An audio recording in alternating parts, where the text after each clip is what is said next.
ำหรับอาหารที่อร่อยมากอร่อยไหมคะก็เราหวังว่าพี่น้องจะตั้งใจฟังกันไม่มีเสียงอะไรเล็ดลอดออกมาเลยนะคะเดี๋ยวเราภาคบ่ายนะคะช่วงบ่ายนี้นะคะเราจะมีผู้แปลอีกท่านนะคะน้องเป็นผู้ชมของเราเองนะคะน้องอนัทยิ่งโรจน์ธราคุณนะคะจะมาช่วยเราแปลนะคะแล้วก็ขอเชิญพาสเตอร์โดไลค่ะ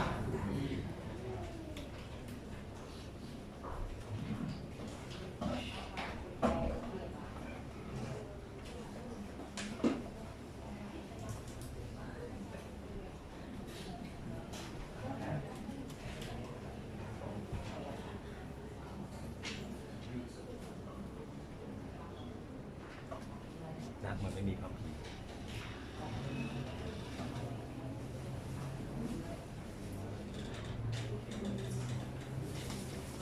Right, good afternoon. สวัสดีตอนบ่ายนะครับ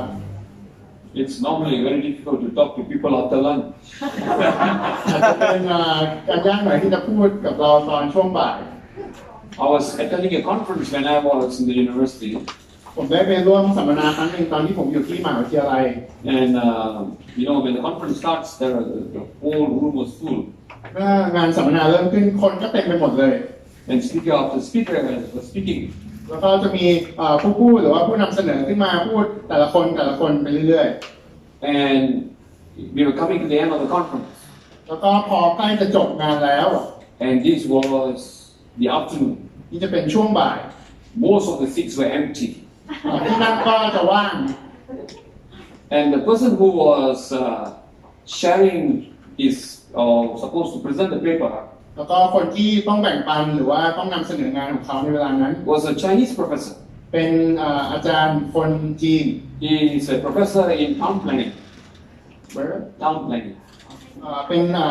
อาจารย์หรือเป็นศาสตราจารย์เรื่องการวางผังเมืองหรือว่าผังของ And he was attached to one of our local universities. แล้วก็เขาก็ประจำอยู่ที่มหาวิทยาลัยท้องถิ่นแห่งหนึ่ง And so he looked at the hall แล้วก็เขาก็มองไปในตัวอาคาร and he told us a story. แล้วเขาก็เล่าเรื่องหนึ่ง And he said that there was a conference similar like this. เขาก็บอกว่าก็มีงานสัมมนาคล้ายๆกัน And the last speaker was coming up. แล้วก็มีผู้พูดคนสุดท้ายขึ้นมาพูดเหมือนกัน And so he was going to present a paper. แล้วเขาก็กำลังจะนำเสนอผลงานเปเปอร์ของเขา And there was only one participant in the conference. แล้วก็มีผู้มาร่วมแค่คนเดียวเท่านั้น Because it's after lunch, that's the last one. เพราะว่าเป็นเวลาหลังเที่ยงแล้วก็เป็นงานสุดท้าย Only one person was listening to him. มีแค่คนเดียวเท่านั้นที่ฟังเขาอยู่ So before he started, he said, "My friend, thank you so much เพราะงั้นก่อนที่เขาจะเริ่มเขาก็พูดกับทุกคนว่าขอบคุณมาก that you have chosen to come and listen to me." ๆที่ได้เลือกที่จะมาฟังผมในวันนี้ That man said, "Don't thank me because after you it's my turn." คนนั้นเขาก็บอกว่าอย่าขอบคุณผมเลยเพราะว่าหลังจากคุณพูดเสร็จเดี๋ยวผมก็ขึ้นไปพูดต่อแล้ว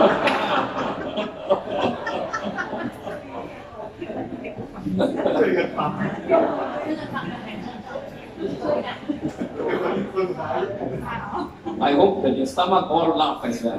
หวังว่าท้องของเราก็จะปวดล็อกไปด้วยนะ That's the other thing. แล้วก็อีกเรื่องหนึ่งคือ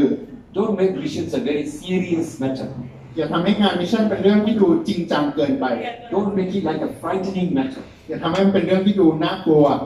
It is something that when you do, there will be great joy in your เป็น heart. สิ่งที่เมื่อเราทำแล้วเราจะเกิดสันติสุขในจิตใจ It is not as difficult as you think it is. มันไม่ได้ยากอย่างที่เราคิดไว้ It is just that we hear too many sad stories. แค่ว่าเราได้ยินเรื่องที่มันดูเศร้าๆออกมามากเกี่ยวกับมิชชั่น But for every one sad story, there are 10 joyful stories. แต่สำหรับเรื่องเศร้าๆหนึ่งเรื่องก็มีเรื่องที่น่ายินดีอีก10 เรื่อง Somehow we remember sad stories better, I think. แต่ว่าเรากลับจำเรื่องราวที่เศร้าได้ดีกว่า So this afternoon, เพราะงั้นในช่วงเวลาบ่ายนี้ we are going to speak about youth. How do you mobilize youth? เราจะพูดถึงยุวชนของเราและการที่เราจะขับเคลื่อนยุวชนเราอย่างไร I know you all are leaders, ผมรู้ว่าทุกคนในที่นี้ก็เป็นผู้นำ but some of you look very young. แต่ว่าพวกเราบางคนดูหนุ่มแน่นดูเป็นสาวมากเลย Okay, so I'm going to do a little survey. ผมจะขอทำเซอร์เวย์ and I want you to just lift up your hands. อยากให้เราช่วยกันตอบด้วยการยกมือ And this time I will tell you, I'm not going to ask you to come up. แล้วก็คราวนี้ผมสัญญาผมจะไม่ขอให้ใครขึ้นมา By the way, when I preach in my church, that's how I preach. ผมตอนที่ผมเทศอยู่ที่พี่จังผมก็เทศแบบนี้เป๊ะๆเลย Okay, how many of you are here? You're 30 years and below. มีใครที่นี่ที่อายุ30 หรือน้อยกว่า 30 บ้าง 30 years and below. ยกมือหน่อยครับ All right, 1, 2, 3, 4, 5, 6, 7, 8, 9. ประมาณ 9 คนเนาะ That's very good. That's very good. Let's ดีมากครับ Because all the mission conferences I go to, ในทุกๆงานมิชชั่นงานสัมมนามิชชั่นที่ผมไป they're all 50 years and above. จะมีแต่คนที่อายุ 50 บวกทั้งนั้นเลย How the last 50 years go? Cannot go. จะขอให้คนที่อายุ 50 บวกออกไปทำงานมิชชั่นได้ไหม It's good. ดีครับดีอย่างนี้แล้วดี This is very good. ดีมากๆเลยครับ This is about you. งานนี้สำหรับพวกเราทุกๆคน And the others, one of the things I want to speak to mission leaders. สิ่งอย่างหนึ่งที่ผมได้เรียนรู้ในการพูดกับผู้นำด้านมิชชั่น You know, while we are engaged with cross-cultural evangelism, เมื่อเราได้การทำการประกาศข้ามวัฒนธรรม we are also involved in cross-generational evangelism. Cross-generation. เราก็มีส่วนในการที่จะประกาศข้ามช่วงวัยเช่นเดียวกัน I know as we grow older, we tend to have more friends on the same age as ours. เมื่อเราอายุเยอะขึ้นเราก็มีแนวโน้มที่จะมีเพื่อนที่อายุใกล้เคียงกัน But I would like to encourage you to go around young people แต่ผมอยากหนุนใจให้เราเข้าไปหาคนหนุ่มคนสาว and become spiritual fathers and spiritual mothers to them. แล้วเป็นพ่อเป็นแม่ฝ่ายวิญญาณให้กับพวกเขา And that is one of the powerful ways to mobilize young people. ซึ่งนั่นเป็นวิธีที่มีพลังมีอำนาจอย่างหนึ่งในการที่จะขับเคลื่อนยุวชน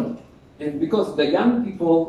are the future of the church. เพราะว่ายุวชนเป็นอนาคตของคริสตจักรของเรา And today, how are we going to impart the mission's vision into them? แล้ววันนี้เราจะใส่วิสัยทัศน์ของมิชชั่นให้กับพวกเขาได้ยังไงบ้าง I want to read a portion of scripture from 1 Timothy 4. เดี๋ยวผมจะอ่านส่วนหนึ่งในพระธรรม1 ทิโมธีบทที่ 4 นะครับ Paul is writing to Timothy. อาจารย์เปาโลได้เขียนถึงทิโมธี Want to read from verses 11 จากข้อที่ to 16. ถึงข้อที่ 16 นะครับจงสั่งสอนสิ่งเหล่านี้อย่าให้ใครหมิ่นประมาทความอ่อนวัยของท่านแต่จงเป็นแบบอย่างแก่บรรดาผู้เชื่อทั้งในด้านวาจาและการประพฤติทั้งในด้านความรัก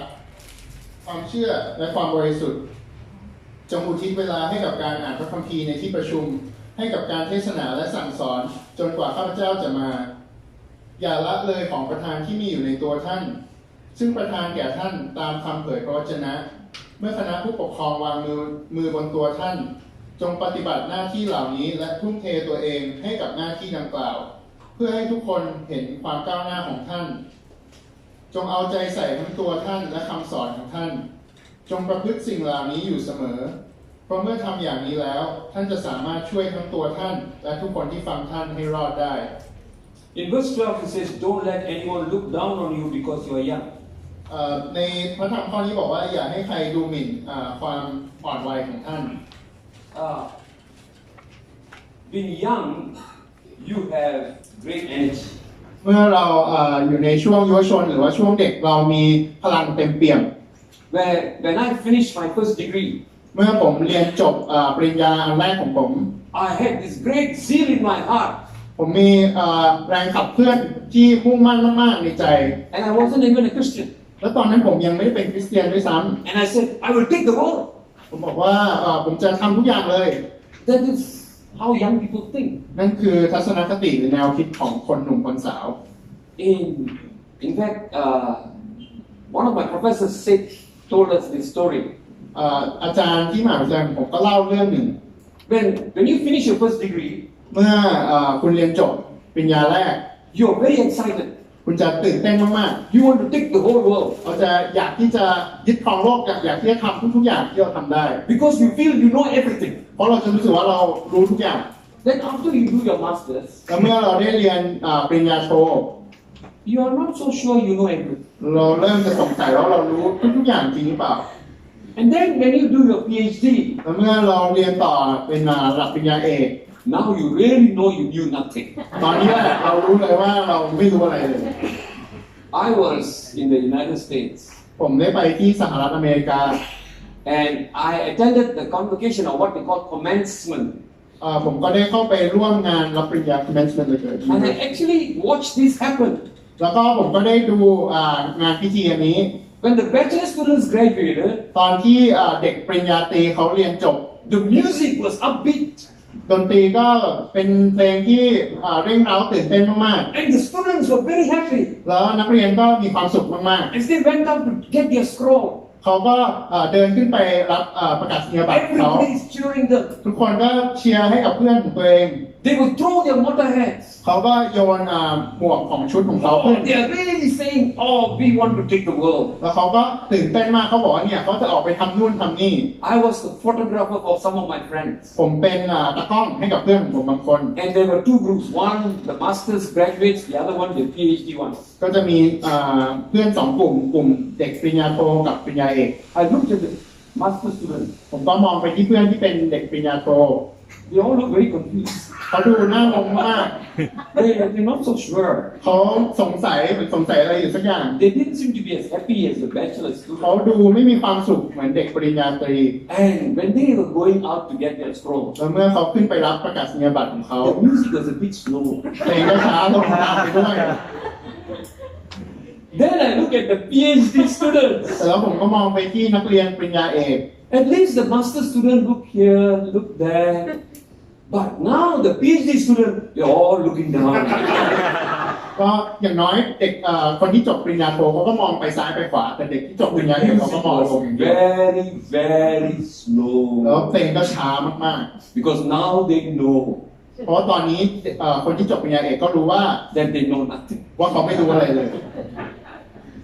But when you are young, แต่ว่าเมื่อพวกเรายังเป็นหนุ่มสาวอยู่ you want to take the world. เราอยากที่จะทำทุกๆอย่างที่เราทำได้ Amen. อาเมนไหม There is an Indian idiom or Indian saying. มีคำบอกกล่าวหรือคำเล่าของคนอินเดียว่า When you are young, เมื่อเรายังหนุ่มสาวอยู่ you will run เราจะวิ่ง and step on the snake's egg. แล้วเราก็จะเหยียบหัวของงู You know, there is a saying among the Indians that if there is a snake, even the army will rattle. เพราะว่าในคำบอกเล่าของคนอินเดียก็จะมีบอกว่าถ้าเราเห็นหัวของงูครับแม้แต่ทหารก็ยังกลัว Because เลย you กอง know, ทัพก็ยังกลัว they're scared. เพราะเขากลัว Even the เขา army ตัว will be สั่น scared. แม้แต่กองทัพใหญ่ก็จะยังตัวสั่น But the young person will run and step on the snake's egg. แต่ว่าคนเด็กก็คนที่ยังหนุ่มสาวก็จะวิ่งแล้วก็จะเหยียบหัวของมัน That is the zeal and the energy of the young people. นั่นคือพลังงานอันแรงกล้าของคนหนุ่มสาว And so when you infuse the mission vision into them, เพราะงั้นเมื่อเราใส่วิสัยทัศน์ของการทำพันธกิจมิชชั่นให้กับคนหนุ่มสาว they will take the world. เขาก็จะทำทุกอย่างที่เขาทำได้ How did I get involved in missions? แล้วผมเข้ามามีส่วนร่วมกับงานมิชชั่นได้ยังไงบ้าง Well, I was a young man too at one time. ก็เมื่อก่อนผมก็เคยเป็นคนหนุ่มเหมือนกัน And I was listening to a testimony. ผมก็ได้ฟังคำพยาน Actually, the missionary was from OMF. ตอนนั้นมีมิชชันนารีมาจาก OMF And he was sharing his testimony about a work in China. เขาก็ได้แบ่งปันเรื่องงานรับใช้ของเขาที่เมืองจีน And I was seated at the back. แล้วผมก็นั่งอยู่ข้างหลังห้องเลย This missionary talk was attended by only 5 people. ตอนนั้นมีคนมาฟังเขาทั้งหมด5 คน And I was one of them and I was sitting at the back. แล้วผมก็เป็นหนึ่งในนั้นแล้วผมก็นั่งอยู่ข้างหลังสุด And as he was sharing, เมื่อเขาได้แบ่งปัน God moved my heart พระเจ้าได้ขับเคลื่อนจิตใจของผม that I would minister among Chinese people. ว่าผมจะได้ทำพันธกิจกับคนจีน I thought I would go to China. ผมก็นึกว่าผมจะได้ไปเมืองจีน That picture always remained in me. ผมก็มีภาพนั้นอยู่ตลอดว่าผมจะได้ไปรับใช้ที่เมืองจีน Years later, แต่ว่าหลายปีต่อมา I realized ผมก็ได้รู้ว่า that God actually took me to a Chinese people. ว่าพระเจ้าก็พาผมไปหาคนจีนจริง Because in my church, ในคริสตจักรของผม if you take 10 stones and throw up in the ถ้า air, เอาหิน10 ก้อนแล้วโยนขึ้นไป 9 stones will hit the Chinese. จะมีหิน9 อันนะครับไปโดนหัวของคนจีน He actually had brought me among the Chinese people. ก็พระเจ้าก็ได้พาผมไปหาคนจีนจริง And I married my wife who looks like Chinese, ๆแล้วผมก็แต่งงานกับภรรยาที่หน้าออกจีน though she's not Chinese. ๆแต่เขาไม่ใช่คนจีนนะครับ And of course, I also speak in Chinese churches. แล้วผมก็ได้ไปแบ่งปันได้ไปพูดเรื่องราวของพระเจ้าในคริสตจักรจีนต่าง And I go to China as well. ๆผมก็ได้มีโอกาสได้ไปเมืองจีนจริง And I'm speaking in my church, which is also very Chinese. ๆแล้วผมก็กำลังพูดอยู่ที่โบสถ์ไมตรีจิตซึ่งก็เป็นโบสถ์ที่มีความเป็นจีนมาก But that vision God infused into me when I was a young man. แต่ก็ได้เห็นว่าพระเจ้าได้ใส่วิสัยทัศน์แห่งการทำงานมิชชั่นตั้งแต่วัยเด็ก How do we mobilize young people? เราจะขับเคลื่อนคนหนุ่มคนสาวได้ยังไงบ้าง Can we have the mind map? เดี๋ยวขอเปิดไมค์หน่อยนะครับ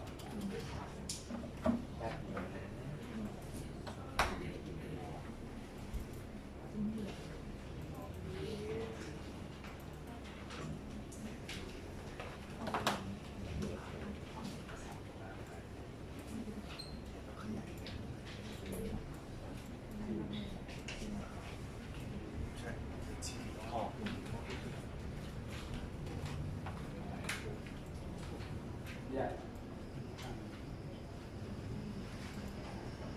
Okay. Now, one of the first things you do is to awaken them. อย่างแรกที่เราต้องทำก็คือเราต้องปลุกเร้าเขาขึ้น Is to awaken them to missions ปลุกเร้าเขาให้เข้าหางานมิชชั่น and to grow them in missions และให้เขาเติบโตไปกับงานมิชชั่น and move them in missions แล้วก็ขับเคลื่อนเขาต่อเมื่อเขาอยู่ในงานมิชชั่นแล้ว and place them in missions. แล้วก็วางเขาในงานที่เหมาะสมกับเขา Young people are different. แต่ละคนก็ไม่เหมือนกันนะครับ They want to experience it first. เขาอยากที่จะมีประสบการณ์ส่วนตัว They don't want to learn first. เขาไม่อยากที่จะเรียนรู้ก่อน They want to experience it first. เขาอยากจะลองทำเลย And the best way to get them to experience is to expose them. แล้ววิธีที่ดีที่สุดที่จะให้เขาได้ลองก็คือพาเขาออกไปทำ You take them on your mission trip พาเขาไปในงานมิชชั่น and expose them to what God can do in and through them. แล้วให้เขาได้รับรู้ว่าพระเจ้าสามารถที่จะทำงานยังไงได้บ้างผ่านตัวเขาและผ่านตัวคนอื่น I took a group of young people my first mission trip to East Malaysia. ผมได้พาอนุชนของคริสตจักรของผมไปร่วมงานมิชชั่นในมาเลเซียตะวันออก They were all less than 20 years old. อายุน้อยกว่า 20 ทั้งหมดเลย And some of them were in the university. แล้วก็บางคนก็ยังเรียนอยู่ในมหาวิทยาลัย So we went to speak to 800 people. เราได้ไปพูดไปแบ่งปันให้กับคนประมาณ These 700 are 800 คน students, high school students. เป็นนักเรียนมัธยม And you know, that is amazing. แล้วก็เวลาที่ผมไปที่นั่นมันช่างน่าตื่นเต้นมาก And even though I was the leader, ๆ แล้วถึงแม้ว่าผมจะเป็นผู้น and by right I should speak on all the services, ำเพราะอย่างนั้นบางคนก็อาจจะคิดว่าผมต้องพูดถึงงานรับใช้ทั้งหมด but I trained them to speak. แต่ผมฝึกฝนให้พวกเขาได้พูดเอง I asked them to speak. ผมขอให้เขาได้พูดและแบ่งปัน And so they spoke. แล้วพวกเขาก็เลยแบ่งปัน There was a young girl by the name of Ching Ching. มีเด็กหญิงสาวคนหนึ่งชื่อชิงชิง When Ching Ching, she spoke on spiritual warfare. เมื่อชิงชิงได้พูดแบ่งปันเรื่องการที่เราอาจจะทำการรบในฝ่ายวิญญาณ And when she gave an altar call, challenge. เมื่อเขาได้เรียกร้องให้คนตอบสนอง Normally we'll ask them to come to the front. เขาก็จะเรียกให้ทุกคนขึ้นมาอยู่หน้าเวทีเหมือนแบบเมื่อเช้า Then and they all were standing. แล้วพวกเขาก็ยืนอยู่ทั้งหมด And we asked them to come to the front. แล้วเราขอให้เขาขึ้นมาข้างบนเวที Nobody came. ไม่มีใครมาเลย You know why nobody came? รู้ไหมว่าทำไมไม่มี Because there was no place. เพราะว่าไม่มีที่ให้เขายืน They could not come to the front. เขาไม่สามารถที่จะขึ้นมายืนข้างหน้า Because ได้ everyone was standing. เพราะทุกคนยืนอยู่หมดแล้ว Everybody was standing. ทุกคนก็ยืนอยู่หมดแล้วเต็มเวทีเลย So she looked at me and said, Dorai, what do I do? เขาก็มองไปที่อาจารย์แล้วเขาก็ตกใจบอกว่าทำ I ไง said, ดี let's pray. อาจารย์ก็บอกว่าเรามาอธิษฐาน Since they cannot come to us, เพราะว่าถ้าเขามาหาเราไม่ได้ we will go and pray. เราก็จะไปหาเขาแล้วไปอธิษฐาน And we เผื่อ begin เขา to pray. แล้วเราก็เริ่มอธิษฐานเผื่อเขา We begin to pray. อธิษฐานเผื่อเขาทุกคน God moved powerfully among them. พระเจ้าก็ทำงานกับพวกเขาแต่ละค You น know, when we finished the camp, เมื่อจบค่ายที่เราไปจัดให้นี้ 800 of them, พวกเขาทั้ง800 คน 700 of them got saved. มี700 คนที่ได้รับความรอด And not because I preached. ไม่ใช่เพราะว่าอาจารย์ไปเทศ The young person preached. แต่เพราะว่ามีเด็กที่ได้ขึ้นไปแบ่งปันได้ไปเทศนา They experienced that God can use them. เขาได้มีประสบการณ์ที่ได้รู้ว่าพระเจ้าสามารถที่จะใช้เขาได้ Trust the young people. อยากให้เราเชื่อใจคนหนุ่มคนสาว Then I took them to another trip. จากนั้นผมก็พาเขาไปงานมิชชั่นอีกงานหนึ่ง And this time, to my wife's village. ครั้งนี้ก็ได้ไปที่หมู่บ้านของภรรยาผม My wife comes from a tribe, only 6,000 of them. ภรรยาของผมมาจากเป็นชนเผ่าชนหนึ่ง They แค่ live, 6,000 คน they live in the highlands. อยู่ในที่สูงอาจจะอยู่บนภูเขา And we had a night meeting. แล้วก็มีการประชุมกันตอนกลางคืน Many leaders came for the meeting ก็มีผู้นำหลายคนที่มาร่วมประชุม because they said Dorai is preaching. เพราะว่าเขาได้ยินว่าอาจารย์ดรายจะขึ้นไปพูด But that day, I asked one of the team members who was an engineering student ผมก็ถามสมาชิกคนหนึ่งที่ไปงานมิชชั่นที่เป็นนักเรียนวิศวะว่า to preach. ให้เขาขอให้เขาเทศนาให้ได้ไหม And so he preached แล้วเขาก็ได้ขึ้นไปเทศนา his introduction. เขาก็เริ่มพูดว่า This village is called Barrio. หมู่บ้านนี้ครับชื่อหมู่บ้านบาริโอ So his introduction is this: Barrio has sinned. บาริโออะไรเขาก็เกิดขึ้นมาเลยว่าเนี่ยหมู่บ้านบาริโอเนี่ยมีความบาป And I was thinking, oh no. ผมก็ตกใจผมคิดว่าแย่ละ How can you openly first sentence Barrio has sinned? ผมก็คิดว่าเปิดอย่างนี้ได้ยังไง And so because we were all sitting here เพราะว่าพวกเราก็นั่งอยู่ตรงหน้าเวที and he is preaching. แล้วเขาก็พูดออกไปเลย And when he said Barrio has sinned, แล้วเมื่อเขาบอกว่าหมู่บ้านบาริโอมีความบาป I closed my eyes. ผมก็ปิดตาของผม Then he ran to give points. แล้วก็เขาก็ขึ้นไปพูดในประเด็นที่เขาต้องการจะพูดต่อ His first point: ประเด็นแรกของเขา Barrio has sinned. ก็คือบาริโอมีความบาป Barrio has sinned. แล้วเขาก็พูดอีกว่าบาริโอมีความบาป Barrio has sinned. แล้วก็พูดอีกเหมือนเดิม He said something and then said Barrio has sinned. เขาก็พูดเหมือนพูดเหตุผล แล้วก็กลับมาพูดอีกว่าบาริโอมีความบาป His conclusion: แล้วเขาก็สรุปว่า repent. แล้วเขาก็สรุปว่าให้เรากลับใจใหม่ Barrio has sinned. เขาก็บอกอีกว่าบาริโอมีความบาป And I was telling myself, I think he better stop. แล้วผมก็บอกกับตัวเองว่าผมว่าเขาควรจะหยุดได้แล้ว Normally they would stop and then ask me to take over. เพราะว่าบางทีผมให้นักเรียนขึ้นไปนำเขาก็จะพูดเขาก็จะหยุดแล้วเขาก็จะขอให้ผมพูดแทน And then he said, I want to make an altar call. แล้วก็เขาก็บอกอยู่ว่าเขาอยากที่จะท้าทายคนที่มาฟัง That you respond to God. ว่าให้เขาตอบสนองกับพระเจ้า That you have sinned and you come before God. ว่าพวกเขาได้ทำบาปและให้เขากลับใจต่อพระเจ้า And I said, oh no. แล้วแล้วอาจารย์เขาก็ภูมิใจเขาก็ปิดตา So I closed my eyes เขาก็เอามือปิดตา and there was silence. แล้วก็จู่ๆก็มีเสียงเงียบ Nobody moved. ไม่มีใครขยับ Then I looked through my eyes. แล้วก็อาจารย์ก็เปิดตาแต่เปิดแบบยังปิดอยู่ Nobody came. ก็ไม่มีใครลุกขึ้นมา Then one lady, จากนั้นก็มีผู้หญิงคนหนึ่งเขาก็ขึ้นมา an old lady, เป็นผู้หญิงที่แก่แล้ว she limped and she came to the front. เขาก็ค่อยๆขึ้นมาอย่างกระเพกกระเพก So I quickly got up. ผมก็เลยรีบยืนขึ้น Go and pray for her. แล้วก็รีบไปอธิษฐานเผื่อเขา Because I cannot stand this one. ผมว่าผมไม่สามารถที่จะ So I prayed for this lady. ผมก็เลยมาแล้วก็มาอธิษฐานเผื่อเขา She has hurt her foot. เขาเจ็บขาอยู่ So I was praying for her. ผมก็เลยอธิษฐานเผื่ออาการของเขา I really prayed. ผมอธิษฐานอย่างจริงจัง But when I got up, แล้วเมื่อผมลุกขึ้น the whole place was filled with people. ก็เห็นว่าในลานข้างหน้าเต็มไปด้วยคน God can use young people. พระเจ้าสามารถที่จะใช้คนหนุ่มคนสาวได้ God can use young people. พระเจ้าสามารถที่จะใช้คนหนุ่มสาวได้ So I call him the prophet. ผมก็เลยเรียกเขาว่าเป็นผู้เผยพระวจนะ And today he is an engineer. วันนี้เขาก็ยังเป็นวิศวกรอยู่ And he has his own church as well. แล้วเขาก็ได้ก่อตั้งคริสตจักรของเขาเอง He has a own company, a power company. เขามีบริษัทของเขาทำเรื่องพลังงาน He's one of those tent makers. เขาก็เป็นคนที่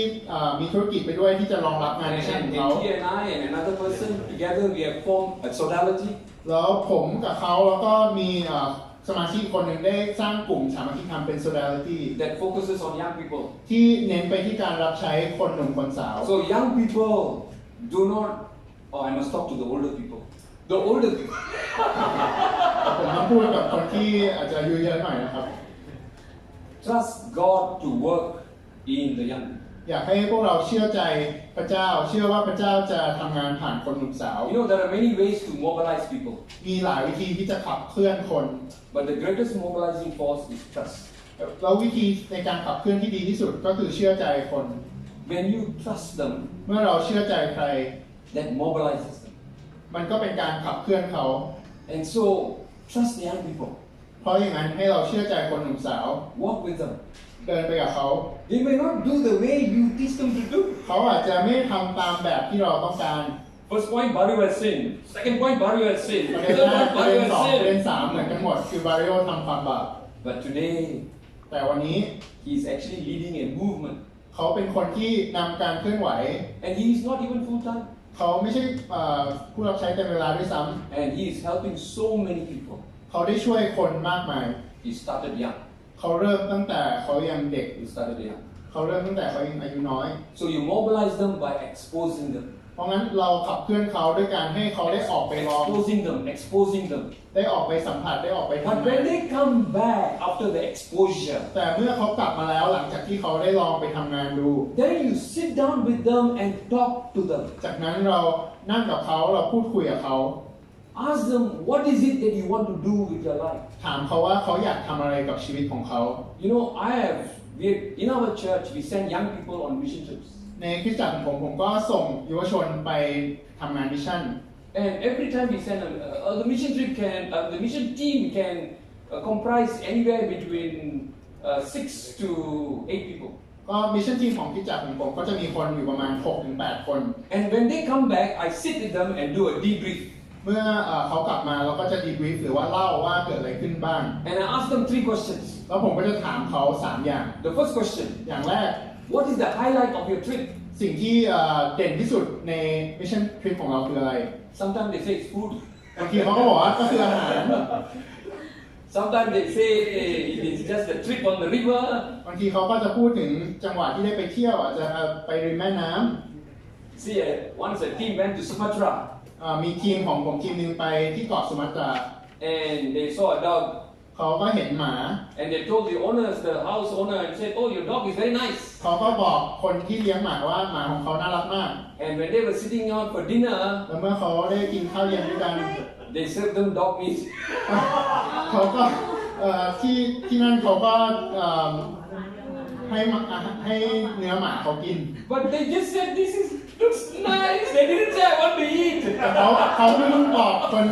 นที่หมู่บ้านว่าเนี่ยหมามันน่ารักแต่ว่าเขาไม่ได้อยากกินหมา Well, for some of them, they say that is the highlight. ก็บางคนก็บอกเนี่ยเป็นจุดที่เด่นที่สุดของงานมิชชั่น Then the second question we ask is, what one thing did you learn? อย่างที่สองที่เราจะถามเขาคือมีสิ่งใดสิ่งหนึ่งที่เขาได้เรียนรู้ And very often, แล้วก็บ่อยครั้ง God changing their heart. เราจะเห็นว่าพระเจ้าเปลี่ยนจิตใจของเขา They thought it was very difficult, but actually it was not. เขาหลายคนนึกว่ามันยากมากแต่ความจริงไม่ได้ยากเลย Or God putting love in their hearts. ไม่ได้ยากที่พระเจ้าจะใส่ความรักในจิตใจของเขา But the third question. แล้วคำถามที่ Actually, I'm interested in the third question. 3ผมสนใจคำถามที่3มากที่สุด The first two is just a build up to that third คำถาม question. 2คำถามแรกเป็นการแค่เหมือนให้คลายได้รู้จักกัน And the third question is this. คำถามที่3คือ What do you want to do after this? เราอยากที่จะทำอะไรหลังจากการรับใช้ครั้งนี้ And they usually say, แล้วหลายคนก็จะบอกว่า I want to be a missionary. ผมอยากเป็นมิชชันนารี Or I want to get involved in missions. หรือว่าอยากที่จะมีส่วนร่วมกับงานมิชชั่น Generally speaking, โดยทั่วไปแล้ว out of 6-8 people, จากประมาณ 6-8 คน 2 persons will say that. จะมี2คนที่พูดอย่างนี้ I debrief many teams. ผมได้พูดแบ่งปันกับหลายๆทีมที่กลับมา At least 2 persons will always say, I want to be a missionary or I want to be involved in missions. จะมีประมาณ2คนตลอดที่ก็จะบอกว่าผมอยากเป็นมิชชันนารีหรืออยากมีส่วนร่วมในงานมิชชั่น So that's how we recruit the two. นี่คือวิธีการที่เราสามารถที่จะดึงคนมาเป็นมิชชันนารี Then I would say, okay, I want you to come and meet me in the office. จากนั้นผมก็จะเรียกเขามาคุยต่อส่วนตัว and then we lay out a track for them. แล้วผมก็จะพูดวางแผนกับเขา And I say, this is where you are. ผมก็จะบอกเขาว่าสถานะของเขาตอนนี้เขาอยู่ตรงนี้เป็นอย่างนี้ This is where you want to go. แล้วผมก็จะบอกเขาว่าเขามีเป้าหมายที่อยากที่จะไป Then we work out what must you do now แล้วเราก็จะวางแผนว่าระหว่างทางเราจะไปถึงจุดหมายได้ยังไงบ้าง to get there. เพื่อที่จะไปถึงจุดหมาย They are not going tomorrow. เขาจะไม่ได้ไปวันพรุ่งนี้เลย They are university students. เขายังเป็นเด็กมหาวิทยาลัยอยู่เลย They probably take 2 or 3 years or 4 years before they finish. อาจจะใช้เวลาประมาณ2 ปีถึง 4 ปีกว่าเขาจะเรียนจบ Like this friend of mine, I told you, who said Barrio has sinned, he has to finish his studies before he could go. เหมือนตัวอย่างของนักเรียนวิศวะที่ผมเล่าไปเขาก็ยังเรียนมหาวิทยาลัยอยู่ตอนนั้นเขาก็ยังต้องเรียนให้จบก่อน So this is where you are. เพราะงั้นเราจะบอกเขาว่าเขาอยู่ตรงนี้ This is where you want to go. แล้วเราจะพาเขามาถึงจุดเป้าหมายของเรา Then we work together. What is it that you must do? แล้วเราก็จะทำงานกับเขาเพื่อที่จะพูดคุยกันว่าเขาต้องทำยังไงบ้างเพื่อที่จะไปถึงจุดหมายให้ได้ So we lay a track. เราสร้างทางให้เขา Previously, ก่อนหน้านี้ when someone says, I want to go to the mission field, เมื่อมีคนบอกว่าเขาอยากลงสนามทำงานมิชชั่น I wasn't the mission director, the previous mission director. ตอนนั้นผมยังไม่ได้เป็นผู้อำนวยการมิชชั่น They would come and say, เขาก็จะมาหา are you in a cell group? แล้วก็คนที่เป็นผู้นำตอนนั้นก็จะถามว่าเอ๊ะคุณอยู่ในกลุ่มเซลล์หรือเปล่า Are you attending the Bible course? คุณกำลังเรียนชั้นเรียนพระคัมภีร์หรือเปล่า Are you in any ministry? ได้ทำพันธกิจอะไรอยู่บ้าง Remember, these are young people. ให้เราจำไว้ว่าพวกนี้เป็นคนหนุ่มสาว Of course, the young person said, no, I don't know. แล้วหลายคนก็จะบอกว่าไม่ได้มีส่วนร่วมอะไรเลย Then where do you want to go? แล้วผู้นำก็จะถามเขาว่าอยากไปไหน Oh, I want to go to India as a missionary. เด็กหนุ่มสาวก็จะบอกว่าอาจจะอยากไปอินเดียไปทำพันธกิจ So they say, okay, go and pray about it. แล้วผู้นำก็จะบอกว่าให้ไปอธิษฐานไปคิดดู And the young person never comes back. แล้วคนหนุ่มสาวก็ไม่ได้กลับมาอีกเลย But what we do, แต่สิ่งที่ที่อาจารย์ได้ทำ so we said, okay, if you are not in a cell group, เขาก็จะบอกกับคนหนุ่มสาวถ้าเขายังไม่ได้อยู่ในกลุ่มเซลล์ we help them to get into a cell group. เราช่วยเขาที่จะสร้างหรือว่าเข้าร่วมในกลุ่มเซลล์ If they are not into Sunday Bible school, ถ้าเขายังไม่ได้มาเรียนระวีวารศึกษา we help them to get into the Sunday Bible school. เราก็ช่วยให้เขามาเรียนระวีวารศึกษา And if they are not into any ministry, แล้วถ้าเขายังไม่ได้ทำพันธกิจอะไรเลย we do spiritual gifting tests and get them into a ministry. เราก็ช่วยให้เขาค้นพบขอบประทานทางฝ่ายจิตงานเขาแล้วก็นำเขาเข้าไปทำพันธกิจ If they follow through, ถ้าเขาสามารถที่จะทำตามแผนที่เราวางไว้ให้ they ได้ will get there. เขาก็จะไปถึงจุดหมายของเขา But I can tell you, not everybody. แต่ว่าผมก็เตือนไว้ก่อนว่าอาจจะไม่ใช่ทุกคนที่ไปถึงจุดหมายไม่ใช่ทุกคนที่จะไป Some go halfway and then drop away. บางคนไปครึ่งทางแล้วก็กลับไปจุดเริ่มต้น It is a two-way commitment. อันนี้เป็น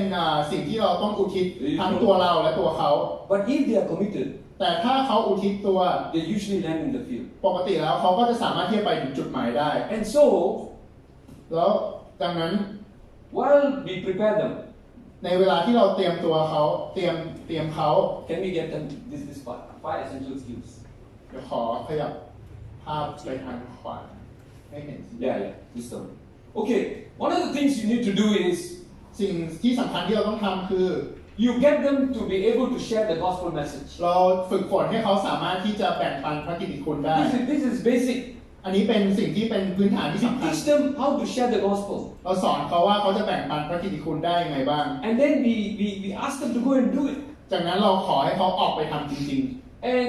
the joy of leading someone to Christ. ๆ แล้วสันติสุขของการนำพาคนไปหาพระคริสต์ And then we help them how to disciple people one by one. แล้วก็สอนเขาวิธีการสร้างสาวกทีละคนทีละคน You know, I disciple people one to one. ผมสร้างสาวกทีละคนทีละคนตัวต่อตัว One of the first persons I discipled was a taxi driver. คนแรกที่ผมได้มีโอกาสได้สร้างสาวกเป็นคนขับแท็กซี่ The taxi driver cannot come to church คนขับแท็กซี่มาโบสถ์ไม่ได้ because he's driving in the morning, late at night, so cannot come to church. เพราะเขาก็ต้องขับแท็กซี่อาจจะขับดึกๆขับช่วงเวลานมัสการ So every Tuesday I go to his house, which is not far away from the church, เพราะงั้นทุกวันอังคารผมก็ไปเยี่ยมเขาที่บ้าน and spend 1 hour with him. ก็ใช้เวลากับเขา I find when I do this, ผมคนพบว่าเมื่อผมทำอย่างนี้ they obey everything that we teach them. เขาฟังทุกอย่างที่ผมบอก So, but he is a fairly matured man. แต่ก็เขาก็เป็นคนที่ค่อนข้างโตระดับหนึ่งแล้วมีวุฒิภาวะ And many of the people that I did were mostly mature people. คนที่ผมสร้างสาวกด้วยก็จะเป็นคนที่เขาโตแล้วระดับหนึ่ง And the congregation knew that I'm actually discipling one by one. เพราะที่ประชุมก็รู้เหมือนกันว่าผมได้ทำการสร้างสาวกแบบตัวต่อตัว One day a professor came, brought his 16-year-old son to me. วันหนึ่งมีศาสตราจารย์คนหนึ่งเขาก็มาหาผมแล้วก็พาลูกชายอายุ 16 He was still in high school. ยังอยู่มัธยมอยู่เลย And he said, would you disciple him? แล้วเขาก็มาขออาจารย์ว่าช่วยสร้างเขาเป็นสาวกได้ไหม So he said, I want him to be like you. คนนั้นพ่อเขาก็บอกว่าอยากให้ลูกเขาเป็นเหมือนอาจารย์ So I discipled him. ผมก็เลยได้สร้างสาวก For a period of 2 years actually. เป็นเวลา2 ปี The last exercise I gave him. งานชิ้นสุดท้ายที่ผมให้เขาทำหรือแบบฝึก By the way, he obeyed all the things that I taught him. คือก่อนหน้านั้นเขาก็ฟังผมทุกอย่างเขาก็ทำตามผมทุกอย่าง The last exercise I gave him is to share the gospel. สิ่งสุดท้ายที่ผมให้เขาทำก็คือให้เขาแบ่งปันพระกิตติคุณ Same. เหมือนที่ผมแบ่งปัน Man, God, Christ, faith. คือพระคุณมนุษย์พระเจ้า Grace, man, God, Christ, faith. พระคริสต์แล้วก็ความเชื่อ Okay? And I asked him to share with 3 people. แล้วผมก็ขอให้เขาแบ่งปันกับคน3 คน And then come and see me. แล้วก็ค่อยกลับมาหาผม So he came the following Saturday. ก็เขาก็กลับมาหลังจากประมาณ He was very excited. เขาตื่นเต้นมาก You know, when he first came, ๆเมื่อเขามาหาครั้งแรก he won't talk. เขาไม่ยอมพูดอะไร If I ask him any question, ถ้าผมถามอะไรเขา he will say like this. เขาก็จะพยักหน้า I will say like this. หรือว่าพยักสายหน้าหรือว่าพยักห But น้า now he talks. แต่ตอนนี้เขาพูด So he was very excited. เขาตื่นเต้นมาก So I said, what happened? ๆผมก็เลยถามเขาว่าเกิดอะไรขึ้น Oh, I shared the gospel with เขา my ก็บอกว่า friend. เขาได้แบ่งปันพระกิตติคุณกับเพื่อน The whole gospel. แบ่งปันพระกิตติคุณทั้งหมดเลย And then I asked him แล้ว whether ผ he ม wanted ก็ to เลยถาม receive. เขา Oh, my friend said, give me time. What did he ask? I asked whether he would receive Jesus Christ. อ๋อ His friend. ผมก็เลยถามเขาว่าเขาได้ถามเพื่อนไหมว่าเพื่อนเขาอยากที่จะรับพระเยซูมาเป็น But the friend ผู้ช่วยเราหรือเปล่า said, give me time to think. แต่เพื่อนเขาก็บอกขอเวลาคิดก่อน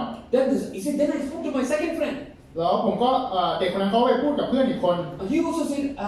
I need to think about it. แล้วเพื่อนอีกคนก็บอกเหมือนกันว่าขอเวลาคิ But ด he สั was กพัก very excited. แต่เขาเด็กคนนั้นเขาก็ยังตื่นเต้นมาก And then the third one. ๆแล้วเขาก็ไปเล่าให้กับเด็กคนที่ 3 เพื่อนคนที่ I thought the third one he must have led him to the Lord. 3ก็ผมก็เดาในใจว่าโอ้ต้องพาเขามาเชื่อพระเจ้าได้แน่ๆเลย But no. แต่ก็ยังพามาไม่ได้ That person also said, oh, you need to give me time. เพื่อนคนที่ 3 ก็บอกขอเวลาคิดก่อน But he was very excited. แต่เด็กคนนั้นเขาก็ตื่นเต้นมากๆอยู่ดี Anyway, that was my last session with him. นั่นเป็นโอกาสครั้งสุดท้ายที่ผมได้คุยกับเขา So I was asking him this question. ผมได้ถามเขาว่า You have been with me for 2 years. เราก็อยู่กับอาจารย์มา2 ปีแล้วนะ I taught him how to read the Bible. ผมสอนเขาในการที่จะอ่านพระคัมภีร์ I taught him how to pray. สอนเขาในการอธิษฐาน I taught him many interesting things. สอนเขาสิ่งต่างๆหลายอย่างที่น่าสนใจ And I asked him, what was the most exciting thing that you learned from me? ผมก็เลยถามเขาว่าอะไรเป็นสิ่งที่น่าสนใจที่สุดที่ได้เรียนรู้จากตัวอาจารย์ And I was really holding on to the chair. แล้วก็ผมก็อยากรู้ว่าเขาจะตอบยังไง Because he's going to tell me something that I taught him. เพราะว่าเขาจะต้องบอกว่าผมสอนอะไรเขาไปแน่เลยสักอย่างเนี่ย That was going to be exciting for him. ที่มันเป็นสิ่งที่น่าตื่นเต้นสำหรับเขา You know what he said? รู้ไหมว่าเขาบอกผมว่าอะไร Sharing the gospel. คือการที่ได้แบ่งปันพระกิตติคุณ What was most exciting thing was what he did himself. สิ่งที่น่าสนใจที่สุดสำหรับเขาก็คือสิ่งที่เขาได้ออกไปทำเอง It is what he did himself. เป็นสิ่งที่เขาทำเอง Let the young people do. ให้คนหนุ่มคนสาวได้ออกไปทำเองเถิด And you know today where he is? แล้วตอนนี้เขาอยู่ในจุดไหนบ้างเรา He รู้ไหม is in Trinity Community College in Singapore, learning to become a pastor. เขาอยู่ที่ Trinity Community College เป็นกำลังฝึกเพื่อที่จะเป็นผู้รับใช้เต็มเวลาในสิงคโปร์ So the Father's desire is coming to pass. เพราะงั้นพระประสงค์ของพระบิดาก็ได้เป็นจริง And because he said, I want him to be like you. So he's going to ไม่ become a ใช่ของพระบิ pastor. ดาของพ่อเขาบอกว่าอยากให้เป็นผู้รับใช้เต็มเวลาอยากให้ได้สร้างสาวกก็ได้เป็นจริง So start them here. Start them here. เพราะงั้นเราต้องเริ่มโดยการที่จะให้เขาได้ออกไปรับใช้เริ่มจากตรงนี้ Share the gospel, lead someone to receive Christ, disciple people, and pray for the sick. ให้เขาสามารถที่จะแบ่งปันพระกิตติคุณให้เขานำคนมาหาพระคริสต์ให้เขาได้สร้างสาวกแล้วก็ให้เขาได้อธิษฐานเผื่อคน This is young people. This is young people. พวกนี้เป็นคนหนุ่มคนสาว This young person went into a house มีคนคนหนึ่งเขาก็เข้าไปในบ้าน and they saw a boy who was disabled. แล้วเขาก็เห็นเด็กชายคนหนึ่งเขาพิการ He was disabled from birth. เขาพิการตั้งแต่เกิด So they went and prayed. เพราะงั้นเขาก็ไปอธิษฐานเผื่อเด็กคนนี้ Just lay hands and pray. วางมือบนตัวเขาแล้วก็อธิษฐานเผื่อเขา And the boy became well แล้วเด็กชายคนนี้ที่พิการจู่ๆก็หายดีขึ้น instantly ทันทีทันใด in front of all the family members. ต่อหน้าคนในครอบครัวของเขาทุกคน This boy who go and pray is only form 2. Probably is about 15, 16 years old. 15 years อ๋อ old. คนที่ไปอธิษฐานเผื่อเด็กที่พิการก็ประมาณอายุ 45 ปี It's a Chinese boy went to a Chinese home. Look at this boy who was handicapped. Pray for him, and immediately this boy stood up. เป็นเด็กคนจีนที่เข้าไปวางมือกับเด็กคนจีนอีกคนหนึ่งที่พิการแล้วพอวางมืออธิษฐานเสร็จเขาก็จู่ๆก็ลุกขึ้นมาได้ You understand? แบบนี้เลยครับ Yeah. And you know what happened? แล้วรู้ไหมว่าเกิดอะไรขึ้นต่อ The whole family came to me. ก็ทุกคนในครอบครัวของเขาก็ได้มาสู่ความเชื่อ Young people. อันนี้เป็นงานของคนหนุ่มคนสาว And young people, their faith is great. คนหนุ่มคนสาวมีความเชื่อที่หนักแน่น The young people. I remember praying for an old man. ผมจำได้ผมเคยไปอธิษฐานเผื่อคนแก่ He would.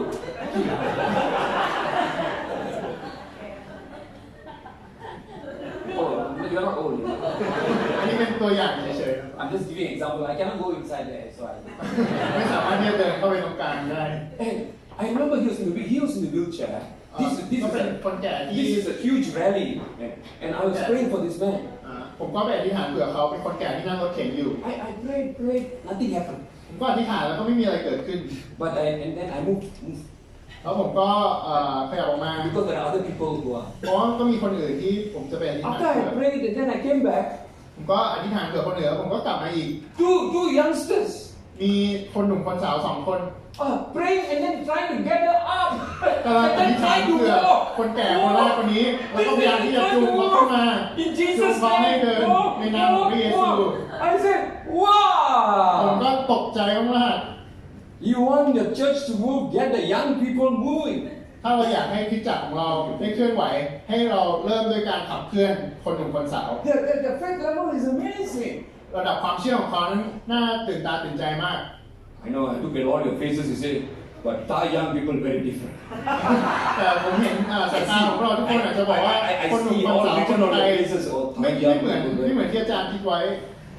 But young people. แต่เขาก็ยังเป็นคนหนุ่มคนสาว Alright, 5 essential skills. นี่ก็คือสิ่ง5 สิ่งที่สำคัญที่อยากที่จะให้ฝึกให้เขาท Let's move to the next one. ำอยากให้เราขึ้นไปดูในส่วนต่อไปนะครับ So,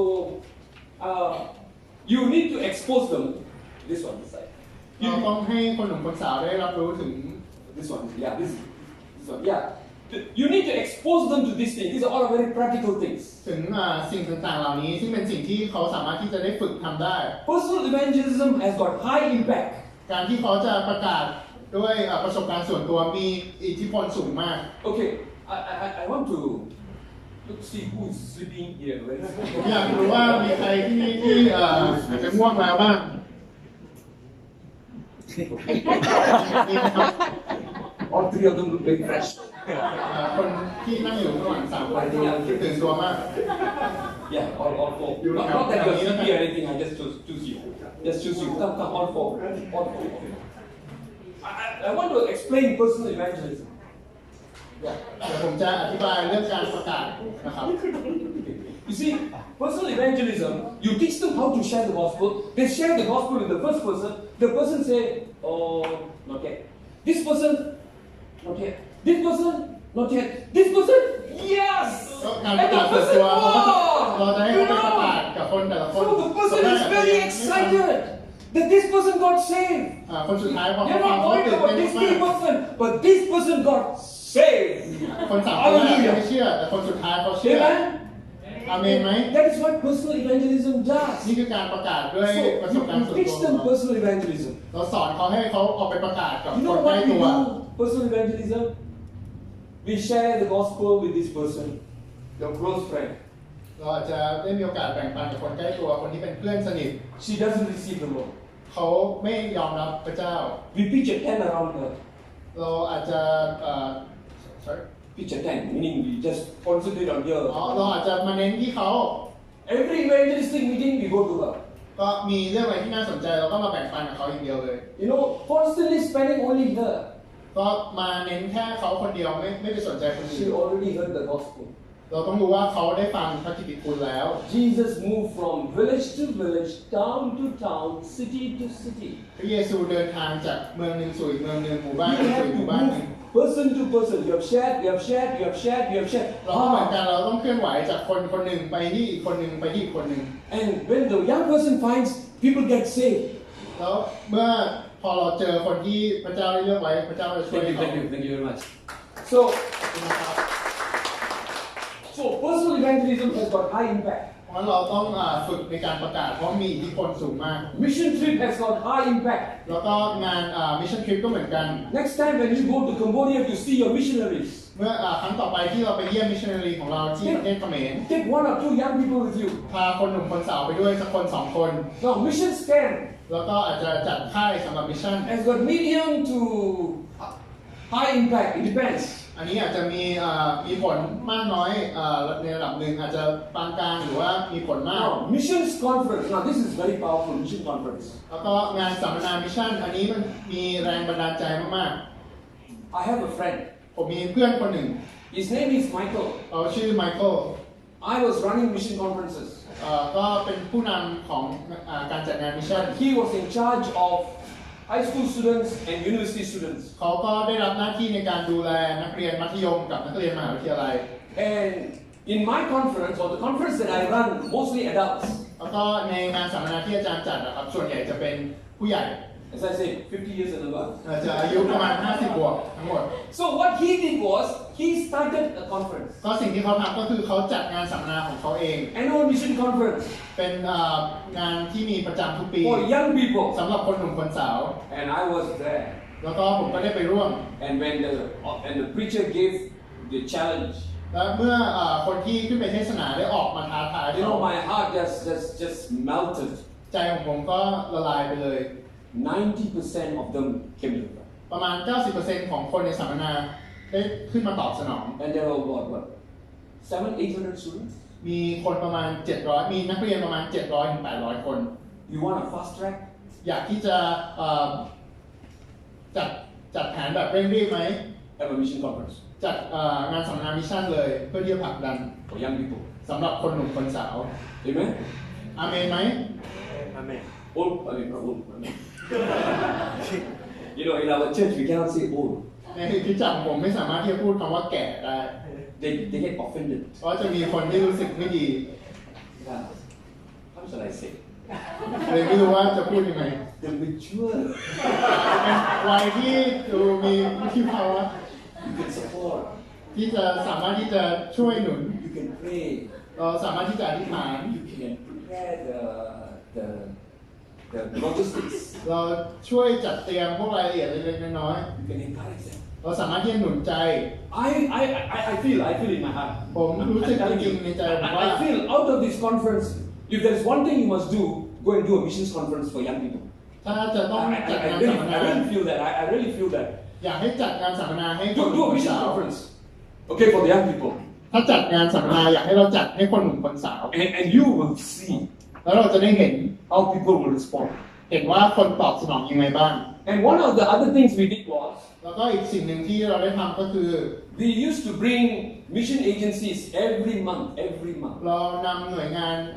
เกี่ยวกับงานมิชชั่นเข้ามาทุกเดือน Once a month, we will get a mission agency. ประมาณเดือนละครั้งเราก็จะมีหน่วยงานมิชชั่นเข้ามา OMF มี OMF or OM มี OM or YWAM มี YWAM YWAM or Wycliffe หรือว่า Wycliffe and Intercell. หรือว่า Intercept These are mission agencies that we would. เป็นหน่วยงานมิชชั่นต่างๆที่ได้เข้ามา And after the meeting, แล้วได้มาเมื่อหลังจากที่เขาได้มาพบปะ the students would go and talk to them, นักเรียนก็เข้าไปพูดคุยกับเขาหลังจากนั้น and we would take down their names แล้วเราก็จะจดชื่อนักเรียนเหล่านั้น and then mobilize them. แล้วก็จะขับเคลื่อนเขา But I feel in my heart this afternoon, เพราะผมรู้สึกในใจของผม as a โด follower ยเฉพาะในวันนี้ that you do a missions conference. ว่าเราควรที่จะจัดงานมิชชั่นงานสัมมนามิชชั่น Not for the mature people. ไม่ใช่สำหรับคนที่อาจจะโตแล้ว Because you all are PhDs. เพราะว่าพวกเราอาจจะผ่านอะไรมาเยอะแล้ว But the young people are the bachelor's degree, guys. แต่พวกคนหนุ่มคนสาวไม่ได้ผ่านอะไรเยอะมากเขาอาจจะจบแค่ปริญญาตรี If you do that, ถ้าเราทำอย่างนั้น you will get this. พวกเราก็จะเข้าใจเหมือนที่ผมเข้าใจ Okay, I'm going to just close now. I think we're almost done. เดี๋ยวผมจะสรุปคร่าวๆนะครับ The others are actually written there. You can actually read them. That one you can read. Place them, goer, mobilizer. You can just I just want to stop here. It's 5 minutes before we finish at 2. But I do want to say, young people are great ผม potential. อยากใช้เวลาสั้นๆที่จะบอกว่าคนหนุ่มคนสาวเรามีศักยภาพอย่างมาก Amen. Do you think that is a doable thing, a mission conference for young people? พวกเราคิดว่าเป็นสิ่งดีไหมที่จะจัดงานสัมมนามิชชั่นให้กับคนหนุ่มคนสาว Get a powerful, inspirational, Thai-speaking missionary. เพื่อที่เขาจะได้รับแรงบันดาลใจจากผู้พูดที่มาแบ่งปันเขาเรื่องงานมิชชั่น You know what I changed? When I became missions director, เมื่อผมได้มาเป็นผู้อำนวยการฝ่ายมิชชั่น we used to get our brothers from the States and England to come and share with us. เรามักจะเชิญพี่น้องที่มาจากอเมริกาหรือมาจากอังกฤษ You know, people used to think, oh, the Americans can do it, the Europeans can do it, not the Asians. ก็คนหนุ่มคนสาวหรือทุกคนเลยก็จะคิดว่าคนอเมริกาเขาก็ทำได้คนอังกฤษทำได้แต่คนเอเชียเรา So ทำไม่ when ได้ I took over, I changed it. เพราะงั้นพอผมมาเป็นผู้อำนวยการผมเลยเปลี่ยนเรื่องราวเห I ล่านี้ actually went and invited Malaysian missionaries. ผมก็ได้ชวนผู้พูดหรือผู้แบ่งปันที่เป็นคนมาเลย์ And so Malaysian missionaries will now come, not necessarily from our church, they can from any church. เพราะงั้นก็จะมีอาจารย์หรือว่าผู้พูดที่เป็นคนมาเลย์ไม่จำเป็นต้องเป็นจากโบสถ์ของอาจารย์แต่จาก And when they can see, oh, it's a Malaysian, เขาก็จะเห็นว่าเฮ้ยเป็นคนมาเลย์นี่ then they respond. เขาก็จะตอบสนอง So you must get a Thai. เพราะงั้นเหมือนกันที่งานของเราก็ต้องหาผู้พูดที่เป็นคนไทย And that will encourage them. ดังนั้นจะเป็นการหนุนใจเขาอย่างดี And if you do that, ถ้าเราทำอย่างนั้น I do believe ผมเชื่อจริงๆว่า that you will be able to mobilize the young people. เราจะสามารถขับเคลื่อนคนหนุ่มคนสาวได้ Amen? ในงานมิชชั่นอาเมนไหม อาเมน Amen. นะครับ Okay, we're going to close this just here, that's all. เพราะงั้นเราจะสรุปเนื้อหาเท่านี้นะครับ You want to pray? How old are you? Wow!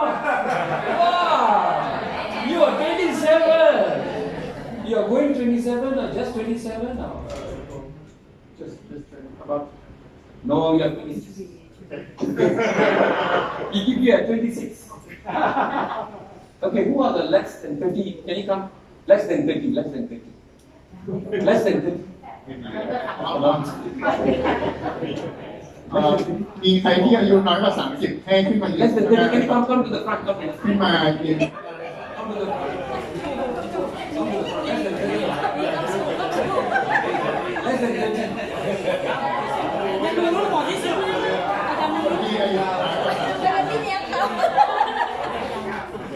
Less than 30. Less than 30. Yeah. Hallelujah. อายุยาวครับเรามีทั้งหมด10 คน How many people do you see? เห็นคนกี่คนบ้างครับ How many people do you see? 10 คน 10. How many people do you see? มีคนกี่คนครับบนข้างบนนี้ 10. 10.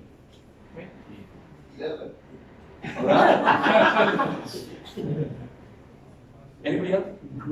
Don't give me, okay. But I want to tell you this. ผมอยากจะบอกว่า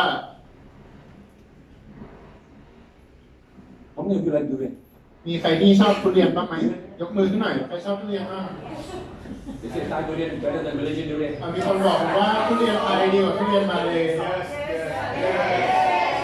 Yes, yes, yes. Alright.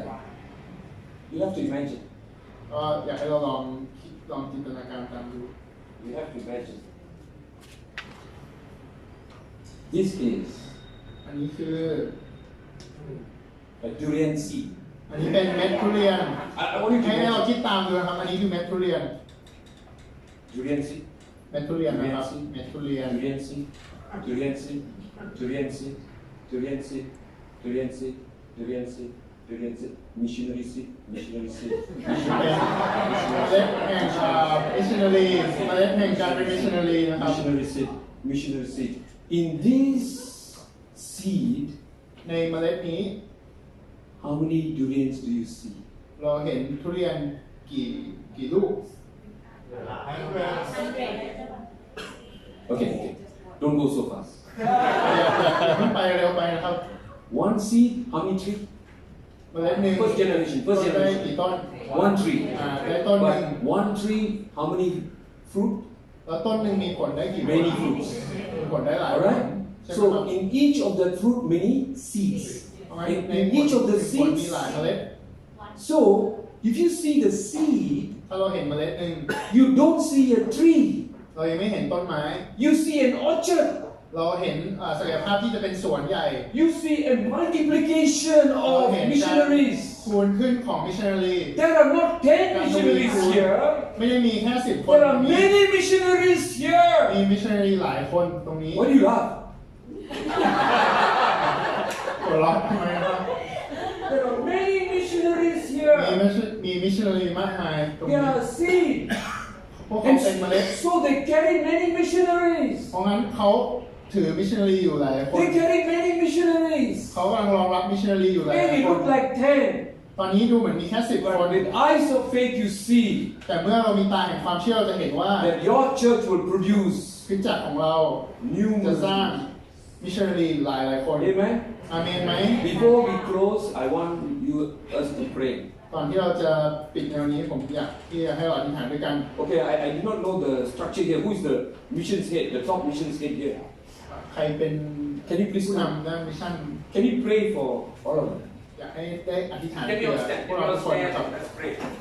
เดี๋ยวเรายืนที่เราจะอธิษฐานร่วมกันนะครับเพื่อคนหนุ่มคนสาว Hallelujah. ฮาเลลูยาครับ เราร่วมใจอธิษฐานข้าแต่พระเจ้าและของคุณพระเจ้าสำหรับวันนี้ที่ให้เรามีโอกาสมาสมรรถด้วยกันให้เรามีกระตุ้นความคิดของเรา เพื่อจะให้เราทุกคริสตจักรได้มีการสนับสนุนภารกิจของมิชชั่นโดยเฉพาะเห็นความสำคัญของอนุชนเพื่ออนุชนเหล่านี้จะเป็นกำลังของภารกิจของมิชชั่นแล้วก็ฝากอนุชนของคริสตจักรเราทุกคริสตจักรเพื่อทุกคนจะมีโอกาสสัมผัสจะมีการเรียนรู้และมีการสู่ร่วมในภารกิจของมิชชั่นของทุกคริสตจักรขอพระเจ้าหนุนใจเราให้เราได้รักพระเจ้ายิ่งมากขึ้นให้เราทุกคนได้ร่วมมือและให้ผู้ใหญ่ในคริสตจักรทุกคนก็ได้มีส่วนร่วมในการผลักดันของงานของชุมเราขอฝากทุกสิ่งทุกอย่างในการทรงนำของพระเจ้าขอขอบคุณพระเจ้าในพระนามพระสิทธิ์เจ้า Amen. Thank you. Let's give a clap offering to all of us.